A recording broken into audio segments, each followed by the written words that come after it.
នៅក្នុងព្រៃដ៏ជ្រៅនៃ Amazon មានពស់ដែលមានទម្ងន់ធ្ងន់ជាងគេបំផុតនៅលើភពផែនដីរស់នៅវាគឺជាសត្វមួយដែលរឿងព្រេងនិទាននិងភាពអាថ៌កំបាំងជាច្រើនបានកើតឡើងជុំវិញខ្លួនវាដោយអាចលាក់ខ្លួនស្ទើរតែជិតឈឹងនៅក្នុងតំបន់ដីទំនាបដែលមានទឹកកខ្វក់ពស់ថ្លាន់ខៀវ Amazon Green Anaconda បានបង្កើតនូវភាពអស្ចារ្យផងនិងក្តីភ័យខ្លាចផងអស់រយៈពេលជាច្រើនសតវត្សរ៍មកហើយរឿងព្រេងនិទានរបស់ជនជាតិអាមេរិកខាងត្បូងបាននិយាយអំពីពស់ថ្លាន់ខៀវ Amazon ដ៏ធំសម្បើមនៅក្នុងព្រៃលិចទឹកពួកវាជាសត្វដែលការពិតនិងរឿងព្រេងច្របាច់បញ្ចូលគ្នាដោយធ្វើចលនាយ៉ាងស្ងៀមស្ងាត់ក្នុងផ្ទៃទឹកដ៏ខ្មៅងងឹតពស់ថ្លាន់ខៀវ Amazon គឺជាតំណាងនៃធម្មជាតិដ៏ព្រៃផ្សៃពោពេញដោយភាពគួរឲ្យខ្លាចពិបាកនឹងតាមចាប់និងលាក់កំបាំងក្នុងរឿងនិទានប្រសិនបើអ្នកចូលចិត្តរឿងរ៉ាវបែបនេះសូមកុំភ្លេចចុច like វីដេអូនេះនិង subscribe ផងវាជួយឲ្យ channel នេះរីកចម្រើននិងអាចនាំយកនូវរឿងរ៉ាវសត្វព្រៃដ៏គួរឲ្យចាប់អារម្មណ៍ជាច្រើនទៀតមកកាន់អ្នកពស់ថ្លាន់ខៀវ Amazon ស្ថិតក្នុងចំណោមពស់ដែលមានប្រវែងវែងជាងគេនៅលើពិភពលោកនិងមានទម្ងន់ធ្ងន់ជាងគេបំផុត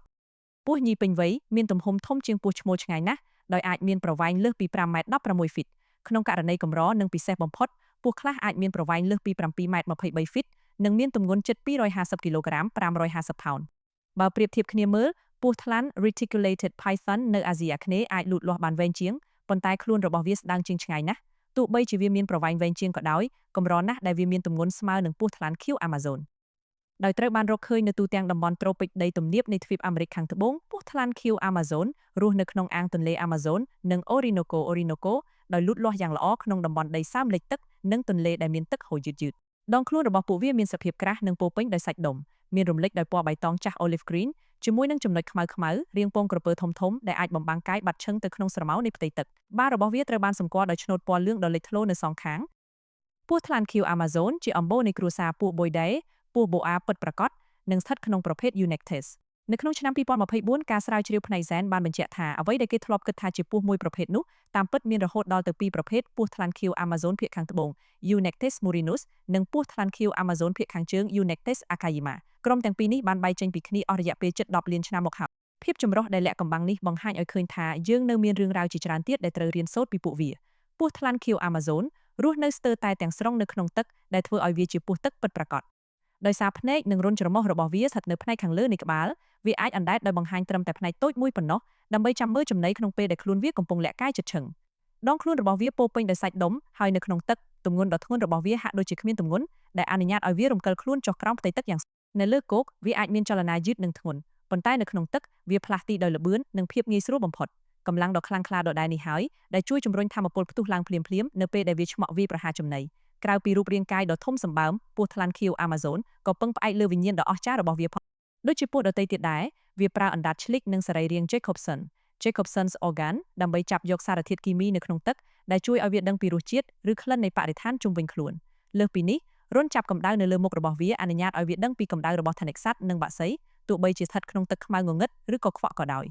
វិញ្ញាណលាក់កំបាំងទាំងនេះធ្វើឲ្យពស់ថ្លាន់ខៀវ Amazon ក្លាយជាអ្នកប្រមាញ់ដ៏មានប្រសិទ្ធភាពបំផុតដែលស័ក្តិសមឥតខ្ចោះសម្រាប់ពិភពក្រោមទឹកដែលការមើលឃើញដោយភ្នែកទទេតែមួយមុខគឺមិនគ្រប់គ្រាន់ឡើយគ្រប់ចំណុចទាំងអស់របស់ពស់ថ្លាន់ខៀវ Amazon ចាប់តាំងពីការបំបាំងកាយរហូតដល់រចនាសម្ព័ន្ធរាងកាយរបស់វាគឺត្រូវបានបង្កើតឡើងសម្រាប់ការរស់នៅក្នុងទន្លេនិងដីទំនាបលិចទឹកភាគច្រើននៃពេលវេលារបស់វាគឺចំណាយនៅក្នុងឬក្បែរទឹកដោយជារឿយៗវាសម្ងំដោយបង្ហាញតែភ្នែកប៉ុណ្ណោះដើម្បីរង់ចាំសត្វជាចំណីនេះធ្វើឲ្យពស់ថ្លាន់ខៀវ Amazon ក្លាយជាកំពូលអ្នកប្រមាញ់លាក់ខ្លួនចាំឆ្មក់ប្រសិនបើសត្វជាចំណីចូលមកជិតវាវាយប្រហារដោយល្បឿនយ៉ាងលឿនចាប់ខំចំណីជាប់នឹងចង្កូមរួចប្រើដងខ្លួនដ៏ខ្លាំងក្លារុំរឹតសត្វនោះពស់ថ្លាន់ខៀវ Amazon ស៊ីស្ទើរតែគ្រប់សត្វទាំងអស់ដែលវាអាចយកឈ្នះបានពស់តូចៗស៊ីត្រីសត្វពាក់កណ្ដាលទឹកពាក់កណ្ដាលគោកនិងបក្សីតូចៗនៅពេលដែលវាធំឡើងចំណីរបស់វាក៏ធំតាមនោះដែរពស់ពេញវ័យចាប់ស៊ីសត្វ Capybaras ជ្រូកក្តាន់និងសូម្បីតែក្រពើកាយម៉ាន់មានរបាយការណ៍កម្រខ្លះបានឲ្យដឹងពីការស៊ីសត្វខ្លារខិន Jaguars ទោះបីជាការជួបគ្នាបែបនេះជារឿងកម្របំផុតក៏ដោយភាគច្រើនពស់នេះតម្រង់គោលដៅលើបក្សីនិងថនិកសត្វទំហំមធ្យមដែលមានយ៉ាងសម្បូរបែបនៅក្នុងតំបន់ដីសើមវាអាចរង់ចាំជាច្រើនម៉ោងមុនពេលធ្វើការវាយប្រហារនៅពេលដែលពស់ថ្លាន់ខៀវ Amazon ចាប់ចំណីបានជាប់ហើយវាសម្លាប់ចំណីដូចជាពស់ថ្លាន់និងពស់បូអាដទៃទៀតដែរគឺតាមរយៈការរំរិតផ្ទុយពីរឿងព្រេងនិទានវាបំបាក់ឆ្អឹងចំណីនោះទេផ្ទុយទៅវិញរាល់ពេលដែលសត្វជាចំណីដកដង្ហើមចេញដងខ្លួនរបស់វានឹងរឹតកាន់តែខ្លាំងដែលធ្វើឲ្យកាត់ផ្ដាច់លំហការធ្លាក់ចុះយ៉ាងលឿននៃសម្ពាធឈាមនេះបណ្ដាលឲ្យសត្វនោះសន្លប់បាត់ស្មារតីក្នុងរយៈពេលប៉ុន្មានវិនាទីបន្ទាប់មកក៏ស្លាប់សូម្បីតែសត្វធំក៏ត្រូវស្លាប់យ៉ាងលឿនដោយសារយុទ្ធសាស្ត្រដ៏មានប្រសិទ្ធភាពនេះដែរនៅពេលដែលការតស៊ូបានបញ្ចប់ពស់ចាប់ផ្ដើមលេបចំណីទាំងមូលសរសៃចំណងឆ្អឹងចង្កាដ៏មានភាពបត់បែនអនុញ្ញាតឲ្យវាលាតមាត់លេបសត្វដែលមានទំហំធំជាងក្បាលរបស់វាទៅទៀត ជាច្រើនម៉ោងវាខិតខំរំកិលចង្កាទៅមុខបន្តិចម្ដងរហូតទាល់តែសត្វនោះបាត់ចូលក្នុងពោះទាំងស្រុងការប៉ោងធំនៅលើដងខ្លួនជារឿយៗគឺជាសញ្ញាតែមួយគត់នៃអាហារដ៏ធំសម្បើមនៅក្នុងពោះរបស់វាសម្រាប់រយៈពេលភាគច្រើននៃឆ្នាំពស់ថ្លាន់ខៀវ Amazon រស់នៅតែឯងប៉ុន្តែក្នុងរដូវវស្សាជាធម្មតាចន្លោះខែមេសាដល់ខែឧសភាពស់ញីបញ្ចេញសារធាតុគីមីហ្វេរ៉ូម៉ូនក្នុងទឹកដើម្បីទាក់ទាញពស់ឈ្មោលដោយសារពស់ញីជារឿយៗមានទម្ងន់ធ្ងន់ជាងពស់ឈ្មោលច្រើនដងពស់ញីតែមួយក្បាលអាចទាក់ទាញពស់ឈ្មោលជាច្រើនឲ្យមកចោមរោគនៅពេលដែលពស់ឈ្មោលជាច្រើនមកដល់ក្នុងពេលតែមួយទិដ្ឋភាពដ៏ចម្លែកមួយក៏ចាប់ផ្ដើមគឺដំបាល់បន្តពូជ breeding ball ពស់ឈ្មោលរហូតដល់ទៅ10ក្បាលអាចនឹងរុំព័ទ្ធជុំវិញពស់ញីតែមួយក្បាលបង្កើតបានជាដុំពស់ឬបំរាស់ដែលកក់ក្ដៅហើយអូសបន្លាយរយៈពេលជាច្រើនសប្ដាហ៍នៅក្នុងការតស៊ូដ៏យឺតយ៉ាវនេះពស់ឈ្មោលប្រកួតប្រជែងគ្នាដើម្បីបានបន្តពូជជាមួយពស់ញីដែលនៅស្ងៀមនៅចំកណ្ដាលអាចទទួលយកដៃគូច្រើនជាងមួយប៉ុន្តែចុងក្រោយពស់ឈ្មោលដែលខ្លាំងជាងគេគឺជាអ្នកទទួលបានជោគជ័យបន្ទាប់ពីបន្តពូជរួចពស់ញីក៏ចេញដើរតាមផ្លូវរបស់វាខុសពីពស់ជាច្រើនទៀតវាមិនពងនោះទេផ្ទុយទៅវិញពស់ថ្លាន់ខៀវ Amazon គឺជាសត្វបង្កើតកូនជាពងក្នុងពោះ Ovoviviparous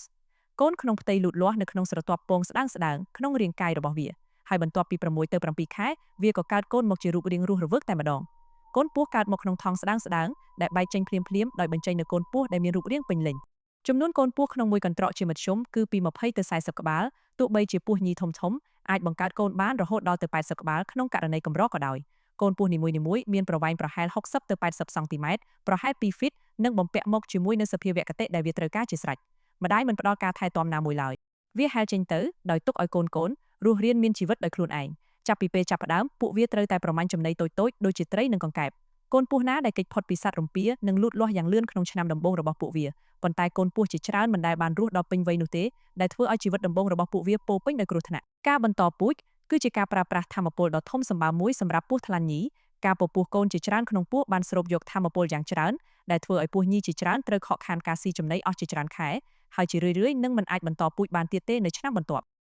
ការសម្រាកនេះជួយឲ្យពួកវាស្ដារកម្លាំងឡើងវិញពីការនឿយហត់នៃការពពុះនិងការកើតកូនប៉ុន្តែវាក៏មានន័យថាការបង្កើតកូនបានជោគជ័យម្ដងគឺមានសារៈសំខាន់ខ្លាំងណាស់សម្រាប់អម្បូររបស់វាយុទ្ធសាស្ត្របន្តពូជរបស់ពួកវាគឺហានិភ័យខ្ពស់ផលទិញមកវិញខ្ពស់នេះជាមូលហេតុមួយដែលពស់ញីធំនិងមានសុខភាពល្អមានសារៈសំខាន់ខ្លាំងណាស់ចំពោះការរស់រានមានជីវិតរបស់ចំនួនប្រជាជនពស់នេះនៅពេលពេញវ័យពស់ថ្លាន់ខៀវ Amazon បានឈានចូលទៅដល់ថ្នាក់កំពូលនៃខ្សែច្រវាក់អាហារពួកវានៅតែបន្តលូតលាស់ពេញមួយជីវិតទោះបីជាល្បឿនយឺតជាងមុនឆ្ងាយបន្ទាប់ពីប៉ុន្មានឆ្នាំដំបូងក៏ដោយ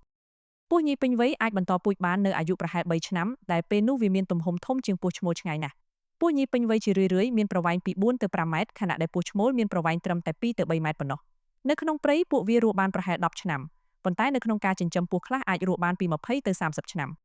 ំសូម្បីតែពស់ថ្លាន់ខៀវ Amazon ដែលធំជាងគេក៏ប្រឈមមុខនឹងសត្រូវមួយចំនួនដែរខ្លារខិន Jaguar ស្ថិតក្នុងចំណោមសត្វរំពាដ៏កម្រដែលមានកម្លាំងគ្រប់គ្រាន់ក្នុងការវាយប្រហារពស់នេះដោយសារតែវាច្រើនឆ្មក់វាយប្រហារនៅលើគោកឬខាំក្បាលពស់តែម្ដង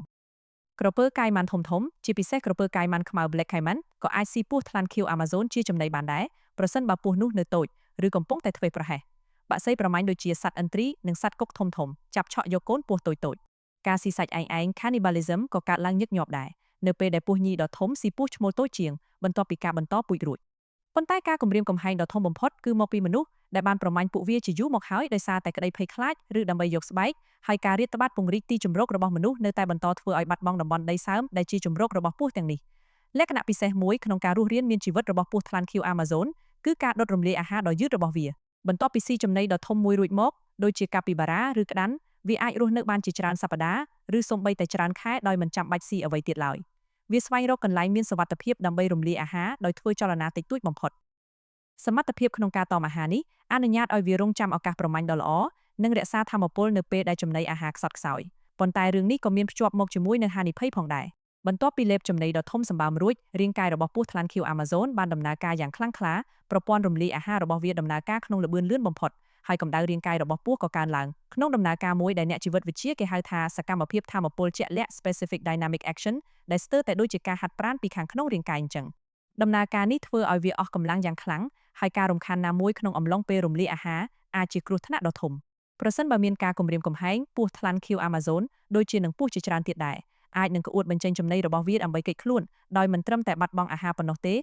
ថែមទាំងបាត់បង់ថាមពលដ៏ច្រើនសន្ធឹកសន្ធាប់ដែលវាបានចំណាយក្នុងការចាប់ចំណីនោះហេតុនេះហើយពស់ណាដែលមានពស់ប៉ោងធំមិនគួរត្រូវបានគេទៅរំការគោរពដល់សត្វយក្សទាំងនេះក្នុងអំឡុងពេលដែលពួកវាងាយរងគ្រោះបំផុតគឺជាសកម្មភាពដ៏សាមញ្ញប៉ុន្តែមានសារៈសំខាន់បំផុតក្នុងការអភិរក្ស នៅពេលដែលការជួបគ្នារវាងពស់និងមនុស្សកើតឡើងលទ្ធផលអាចជាសោកនាដកម្មពស់ថ្លាន់ខៀវ Amazon ការពារខ្លួនប្រសិនបើមានការគំរាមកំហែងហើយនៅក្នុងតំបន់ជាច្រើនមនុស្សសម្លាប់ពួកវាចោលមុនដើម្បីការពារខ្លួនដែលនេះកាន់តែបន្ថែមសម្ពាធដល់ការរស់រានរបស់ពួកវាមានសត្វតិចតួចណាស់ដែលតាក់ទាញការស្រមើស្រមៃរបស់មនុស្សដូចជាពស់ថ្លាន់ខៀវ Amazon សម្រាប់ជនជាតិដើមភាគតិចជាច្រើននៅតំបន់ Amazon វាមិនមែនជាបិសាចនោះទេប៉ុន្តែជាវិញ្ញាណទន្លេដ៏ពិសិដ្ឋដែលជាប់ពាក់ព័ន្ធនឹងភាពសម្បូរសប្បាយកម្លាំងនិងភាពអាថ៌កំបាំងនៃទឹកនៅពេលដែលអ្នករុករកជនជាតិអឺរ៉ុបបានចូលមកដល់ព្រៃទាំងនេះរឿងរ៉ាវក៏បានផ្លាស់ប្ដូរពួកគេបានសរសេរអំពីពស់ដែលមានប្រវែងរហូតដល់ទៅ40ឬ50 ហ្វីតដែលមានកម្លាំងខ្លាំងគ្រប់គ្រាន់ក្នុងការធ្វើឲ្យទូកក្រឡាប់ឬលេបត្របាក់មនុស្សរបាយការណ៍ទាំងនេះមិនដែលត្រូវបានបញ្ជាក់ថានៅមានពិតនោះទេប៉ុន្តែវាបានជំរុញឲ្យមានគំនិតអំពីពស់បិសាចដ៏ធំសម្បើមមួយនេះកំណត់ត្រាទំនើបបានបញ្ជាក់ថាពស់ថ្លាន់ខៀវ Amazon ដែលធំជាងគេមានប្រវែងពី6ទៅ8ម៉ែត្រពិតជាធំសម្បើមមែនប៉ុន្តែនៅឆ្ងាយពីសត្វយក្សដែលគេនិយាយបំផ្លើសក្នុងរឿងព្រេងទាំងនេះនៅតែបន្តមានដោយមានមូលហេតុរបស់វាពស់យក្សបង្កឲ្យមានទាំងក្តីស្ញប់ស្ញែងនិងក្តីភ័យខ្លាចប៉ុន្តែការពិតគឺច្បាស់ណាស់រឿងរ៉ាវអំពីពស់ថ្លាន់ខៀវ Amazon វេប្រហារឬសូម្បីតែលេបត្របាក់មនុស្សបានលេចលឺជាច្រើនសតវត្សមកហើយប៉ុន្តែមិនដែលមានករណីណាមួយត្រូវបានបញ្ជាក់តាមលក្ខណៈវិទ្យាសាស្ត្រឡើយមិនមានកំណត់ត្រាជាក់លាក់ណាមួយទេទោះបីជានៅក្នុងតំបន់ដាច់ស្រយាលព្រឹត្តិការណ៍បែបនេះពិបាកនឹងផ្ទៀងផ្ទាត់ក៏ដោយពួកវាគឺជាអ្នកប្រមាញ់ដ៏មានឥទ្ធិពលនិងសម្ងាត់ប៉ុន្តែមិនមែនជាបិសាចដូចក្នុងរឿងព្រេងនិទានឡើយក្នុងនាមជាអ្នកប្រមាញ់កំពូលពស់ថ្លាន់ខៀវ Amazon ដើរតួនាទីយ៉ាងសំខាន់ក្នុងប្រព័ន្ធអេកូឡូស៊ីនៃតំបន់ដីសើមនៅអាមេរិកខាងត្បូងវាជួយទប់ស្កាត់ការកើនឡើងនៃចំនួនសត្វជាចំណីនិងជាសញ្ញាបញ្ជាក់ពីទន្លេនិងដីទំនាបលិចទឹកដែលមានសុខភាពល្អប្រភេទសត្វនេះមិនត្រូវបានគេចាត់ទុកថាជិតផុតពូជនោះទេប៉ុន្តែជំរកដែលវាពឹងផ្អែកកំពុងប្រឈមមុខនឹងសម្ពាធកាន់តែខ្លាំងឡើងការកាប់បំផ្លាញព្រៃឈើការបំពុលនិងការបាត់បង់ដីសើមកំពុងគំរាមកំហែងដល់ប្រព័ន្ធអេកូឡូស៊ីដែលទ្រទ្រង់ពស់ទាំងនេះការការពារព្រៃលិចទឹកនិងប្រព័ន្ធទន្លេគឺជារឿងចាំបាច់បំផុតសម្រាប់ការរស់រានមានជីវិតរបស់ពួកវាពស់ថ្លាន់ខៀវ Amazon ឈរជានិមិត្តរូបនៃស្មារតីព្រៃផ្សៃរបស់ Amazon វាទទួលបានការគោរពដោយសារតែទំហំកម្លាំងនិងតួនាទីរបស់វានៅក្នុងធម្មជាតិមនុស្សយើងបានបង្កើតរឿងរ៉ាវអំពីគ្រោះថ្នាក់និងភាពអស្ចារ្យជុំវិញខ្លួនវាជាយូរមកហើយប៉ុន្តែវិទ្យាសាស្ត្របានជំនួសក្តីភ័យខ្លាចមកជាការគោរពដោយមានការយល់ដឹងវិញពស់ថ្លាន់ខៀវ Amazon គឺជាភាពអស្ចារ្យនៃការវិវត្តដែលស័ក្តិសមឥតខ្ចោះសម្រាប់ពិភពទឹករបស់វាតាមរយៈការអភិរក្សជំរករបស់វាយើងអាចធានាបានថាសត្វយក្សក្នុងរឿងព្រេងនិទាននេះនឹងនៅតែបន្តរំកិលខ្លួនយ៉ាងស្ងៀមស្ងាត់តាមដងទន្លេដ៏ស្រមោលអាប់អួរដែលជាការរំលឹកដ៏រស់រវើកអំពីភាពចម្រុះនិងថាមពលដ៏គួរឲ្យភ្ញាក់ផ្អើលរបស់ធម្មជាតិសូមអរគុណសម្រាប់ការទស្សនាវីដេអូនេះខ្ញុំសង្ឃឹមថាអ្នកទាំងអស់គ្នាចូលចិត្តវាសូមបន្តការចង់ដឹងចង់ឃើញនិងបន្តការរុករកបន្តទៀត